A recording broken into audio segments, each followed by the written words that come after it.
کرنے کے لیے بی نے 40 آیتیں پڑھی ہیں دربار خلافت میں، بی نے ایک آیت بھی اپنی فضیلت کی نہیں پڑھی۔ بی انما یرید اللہ پڑھ سکتی تھی، بی سورہ کوثر پڑھ سکتی تھی، بی آیہ قدر پڑھ سکتی تھی، بی نے فضیلت والی آیتیں نہیں پڑھی، بی نے اپنے حق والی آیتیں پڑھی جس سے بی کا حق ثابت تھا۔ فضیلت ثابت کرنے کے لیے نہیں آئی تھی، حق ثابت کرنے کے لیے آئی تھی، کیونکہ جو سامنے بیٹھا تھا اگر وہ فضیلت کا انکار کرتا تو وہ گناہگار ہو جاتا، لیکن حق کے انکار سے بندہ گناہگار نہیں ہوتا، کافر ہو جاتا۔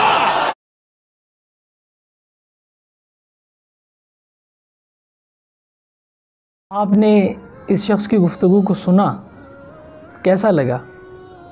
غصہ آیا؟ یقینی طور پہ آنا بھی چاہیے، ایمان کا تقاضا ہے، لیکن غصہ کیوں آیا؟ اس لیے کہ اس نے ایک مقدس ہستی کو کافر کہا ہے، اور وہ ہستی کون تھی؟ کمپینینز آف دا پروفٹ، نبی پاک صلی اللہ تعالیٰ علیہ وسلم کا صحابی، اور صرف صحابی نہیں، سید الصحابہ، افضل الصحابہ، جناب سیدنا ابو بکر صدیق رضی اللہ تعالیٰ عنہ، انہیں کافر کہا۔ غصہ آیا؟ اس میں غصے کی بات تو نہیں ہے، میں معذرت چاہوں گا، غصے کی بات اس لیے نہیں ہے کہ وقتی طور پہ تقاضا تو ہے غصہ آنے کا، لیکن دیکھیے دو باتیں ہیں، ایک بات پاکستانی قانون کی ہے اور دوسری بات شریعت مصطفی کی ہے۔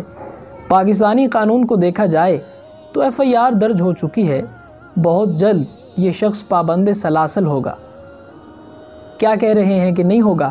پہلے بھی کبھی نہیں ہوا ایسے کہ کوئی شخص پابند سلاسل ہو گستاخی صحابہ کرنے کے بعد، تو ٹھیک ہے نہ ہو، بھاگ لے۔ کب تک بھاگے گا؟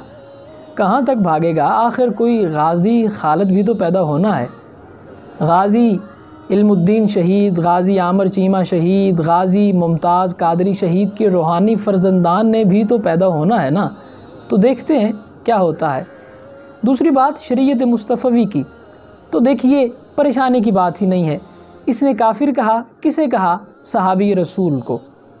تو مختصر سی بات ہے، اللہ پاک، اللہ ذوالجلال، اللہ اعز برہانہ کی ایک سنت ہے، ایک سنت تو آپ نے سن رکھی ہے نا کہ وہ نبی پاک صلی اللہ علیہ وسلم پر درود پڑھتا ہے، بالکل پڑھتا ہے، ایک تو سنت یہ ہے، لیکن ایک اور سنت بھی ہے، اور وہ دوسری سنت یہ ہے کہ جو شخص کسی بھی صحابی رسول کے بارے میں جو رائے قائم کرتا ہے، اللہ وہی رائے اس شخص کے بارے میں قائم کرتا ہے۔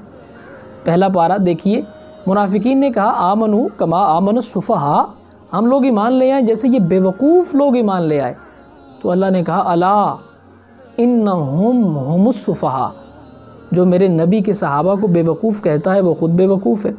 صرف ایک دلیل نہیں ہے، کسی نے کہا انما نحن مستہزئون، ہم تو مذاق کرتے ہیں، اللہ نے کہا اللہ یستہزئ بہم، اللہ تم سے مذاق کرتا ہے اگر تم میرے نبی کے صحابہ سے مذاق کرتے ہو۔